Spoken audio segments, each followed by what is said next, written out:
আপনি কি বিশ্বাস করেন টন ওজনের একটি পাথরের স্তম্ভ বছরের পর বছর ধরে কোনো অবলম্বন ছাড়াই শূন্যে ঝুলে থাকতে পারে? অন্ধ্রপ্রদেশের লেপাক্ষী মন্দিরে গেলে আপনি দেখতে পাবেন এমনই এক অলৌকিক দৃশ্য, যা আধুনিক বিজ্ঞানের মাধ্যাকর্ষণ সূত্রকেও হার মানায়। ষোড়শ শতাব্দীতে বিজয়নগর সাম্রাজ্যের কারিগরদের হাতে তৈরি এই বীরভদ্র মন্দির, যেখানে মোট ৭০টি বিশাল স্তম্ভ রয়েছে। কিন্তু এই মন্দিরটি বিখ্যাত তার একটি বিশেষ স্তম্ভের জন্য, যাকে বলা হয় দ্য হ্যাঙ্গিং পিলার। লক্ষ্য করলে দেখবেন এই বিশাল স্তম্ভটির নিচের অংশ মাটি থেকে কয়েক ইঞ্চি ওপরে ঝুলে আছে। মানুষ বিশ্বাস করে এই স্তম্ভের নিচ দিয়ে কোনো পাতলা কাপড় বা কাগজ পার করালে জীবন মঙ্গলময় হয়। কিন্তু প্রশ্ন হলো, হাজার হাজার বছর আগে কোনো ক্রেন বা সিমেন্ট ছাড়াই কিভাবে এই পাথরের ভারসাম্য রক্ষা করা হয়েছিল? এটি কি অলৌকিক কোনো জাদু, নাকি প্রাচীন ভারতের এক অবিশ্বাস্য ইঞ্জিনিয়ারিং? 1824 সালে ব্রিটিশ ইঞ্জিনিয়ার হ্যামিল্টন এই রহস্য ভেদ করার চেষ্টা করেছিলেন। তিনি ভেবেছিলেন হয়তো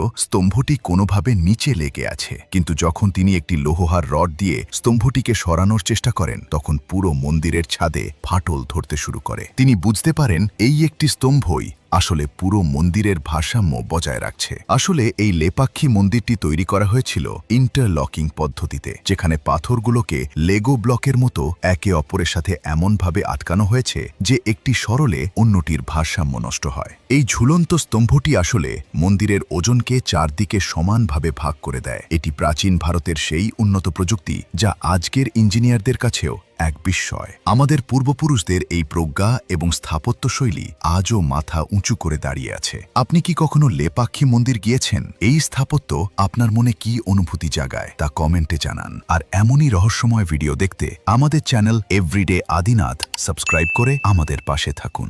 ধন্যবাদ সবাইকে। কাল আবার দেখা হবে নতুন কোনো অজানা কাহিনী নিয়ে। ততক্ষণ ভালো থাকুন।